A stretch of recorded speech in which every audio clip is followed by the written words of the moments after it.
There were no acrobatics when A.R. Border became the second man to amass 10,000 runs in Test cricket. Little wonder. At 37, you've got to conserve enough energy to run the next single. After 135 tests and 25 centuries, at an average of just under 52, Border had reached his mark, passing Sunil Gavaskar's 10,122 runs and becoming the highest run scorer in history is now a formality. It may not look like it, but this is a big deal for this cricketing soldier.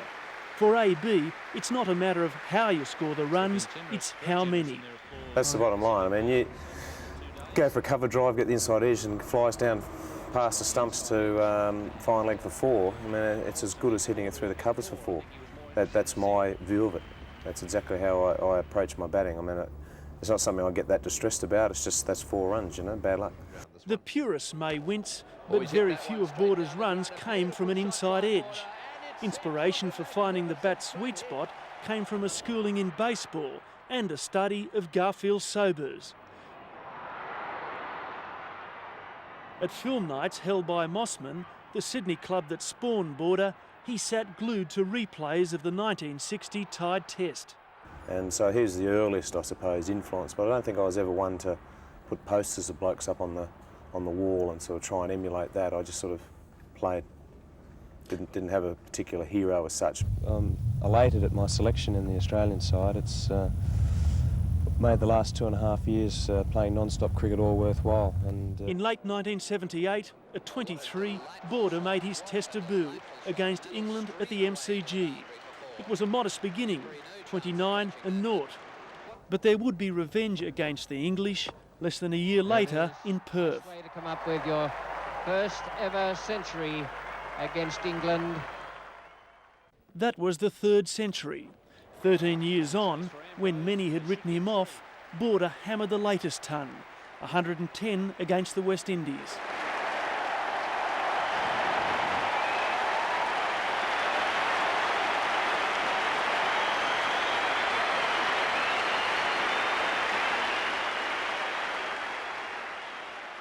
That innings is only one of 3 of Border's 25 centuries where Australia actually won the Test.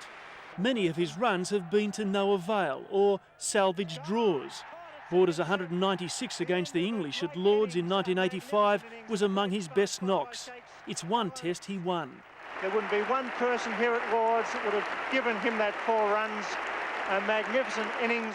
There was the backs to the wall 163 against India at the MCG in the same year.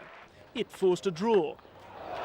Border goes over the top, just over mid-on. But Border's favourite innings came during the 1983-84 tour of the West Indies.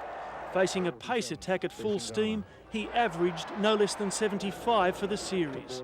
I rate the 98 not out in Port of Spain as the best innings I've played in Test cricket. A drizzly morning, you know, the wicket had a little bit of juice in it, and you know, just a little bit overcast, just very ugly conditions to fast bowler's paradise. To play against them in. Talk to former players and they call you a tradesman, an accomplished tradesman, rather than a master craftsman. Now, 10,000 odd runs later, is that fair? I think that's a pretty good description. You know, I've got to accept that. The guys you're talking about, they're pretty astute judges. A lot of them I've played with. And I think that the simple fact of the matter is that I'm not a craftsman a la Gary Sobers or the Neil Harveys. There's a lot of Neil Harvey or David Gower. That style of player. I've been this type of player who just has to really work hard to accumulate runs, and once I get in, I'm hard to get out. It doesn't matter what I've done out in the field, I'll always come in having been dismissed and not be satisfied with what I've done. Whether that's a good or bad thing, I don't know, but I'm probably my harshest critic. So do you think you're stubborn? I would have thought so, yeah. Pretty stubborn. Fair comment.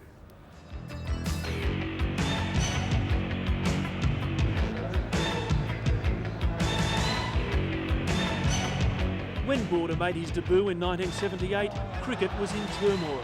The Maverick World Series had taken on and divided the establishment. Australian cricket's elite were disorganised and destabilised. Now, whatever political persuasion you might have been to say, I'm with the establishment, I'm with the revolutionaries, you can put that aside and just say Australian cricket was destabilised, and who was the man who was going to carry the can? And it was Alan Robert Border. Just 173 centimetres of him, a very small man, with a colossal heart and a colossal ability. The Australian side was under a lot of pressure, and there's a lot of comings and goings. If you sort of were given a couple of games, and if you didn't sort of come up to scratch, that you got dropped and someone else got replaced. But Border was mainstay. In the 1981 Ashes tour, in a knock of 123 not out, in a record slow pace of 377 minutes, the Marines could not have removed him from the crease. And all the time, the man in the middle was rarely at peace with himself. He'd say things that, I hope I can get some runs today. Just negative thoughts about his batting and about his hopes for the day, which was quite amazing. And obviously it changed the minute he walked through the gate, because he never showed any of that sort of lack of confidence in his own ability when he went out in the middle. I think I'm more on the pessimistic side. Because I suppose you look at all the things, a bit like Murphy's Law. Like if it's something bad's going to happen, it will. And it did. When Kim Hughes resigned as captain in late 1984, in the interest of the team, Border, reluctant, was cajoled into the captaincy. Border was fighting for the runs, but also doing battle with himself to beat the pessimism. He and his team were under siege. Rearguard actions failed. David Gower's 11 triumphed in the 1985 Ashes tour, and in 1986-87 England defended successfully in Australia. Cricket was suddenly more than a game. The nation is watching you, and if you don't do very well, they let you know in no uncertain terms. So I sort of took it all to heart a little bit, and that period, 2 or 3 year period, it just sort of, it toughens your resolve. For Border, the 1989 Ashes tour was make or break. It was probably, just those negative sort of thoughts again. I wasn't positive about what I was doing, and during the break we had between the end of the season and going to England, I just sort of made these little promises to myself, just to, you finally realise that, you're the only bloke around that's going to do the job. You better get in there, boots and all, and do it properly. He decided that, come what may, it was going to be a very professional, very dour approach to that series. And it almost took me about sort of 3 months to get a sociable word out of him. And by the time, it only really happened once that Australia got into position to win the series and take the Ashes. After that, it was the guy I used to know coming out of his shell a bit more. Alan Border's innings in the first Test match in 1989 at Headingley, I would rate that as his most important innings, because he came in at 2 for 57, England were on top, and he took the attack to the bowlers, and he hammered the bowlers, and he set the pattern for Australia in that series.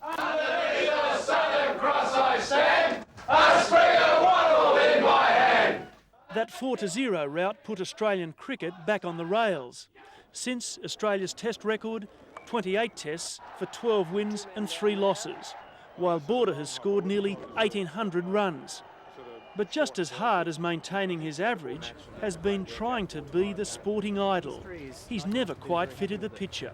The public sort of has a certain expectation of you. It's amazing how people, you're out in a bar and they just can't believe it's you. They think you're some sort of godlike figure. And, after you have a beer with them, they sort of say, oh, you're just a normal sort of bloke. You sort of, what's so surprising about that? Exactly. He is the essential Border. He's not a marketing whiz. He hasn't been packaged by IMG like a Greg Norman and shunted out to do something or not do something, as is often the case with Norman. With the case with Border, he mightn't be a marketing whiz, but he is always out there serving his country. He's unabashed. He's unashamed about being a proud Australian. AB has only sparingly agreed to involve his family in the game. If he had his way, he'd see that son Dean played some other sport, like golf. Well, I just think it's a hard ask to follow a father who's done well in a certain profession or a sport or whatever. I just think he's going to sort of get to a stage where he's playing under 12s, under 14s or whatever, and there's going to be a lot of talk about what his dad did and, how come you're not doing it as well. Hopefully he will. But I've always said to him, as long as he enjoys it, doesn't matter if you're playing 4th grade, 5th grade, or playing for Australia. That's the bottom line, is enjoying it. After the Ashes tour in the winter and home and away tests against South Africa next year, Border will probably retire. But leaving the game is as daunting for this cricketer as the most terrifying West Indies pace attack. It's been my whole life, so when it actually finishes, it will be real tough to sort of fill that void. You know, I've got certain things in mind, but whether it can sort of replace the, as I've said, the camaraderie and the pressures that you've been under day in, day out for sort of 15 years, it's going to be very interesting.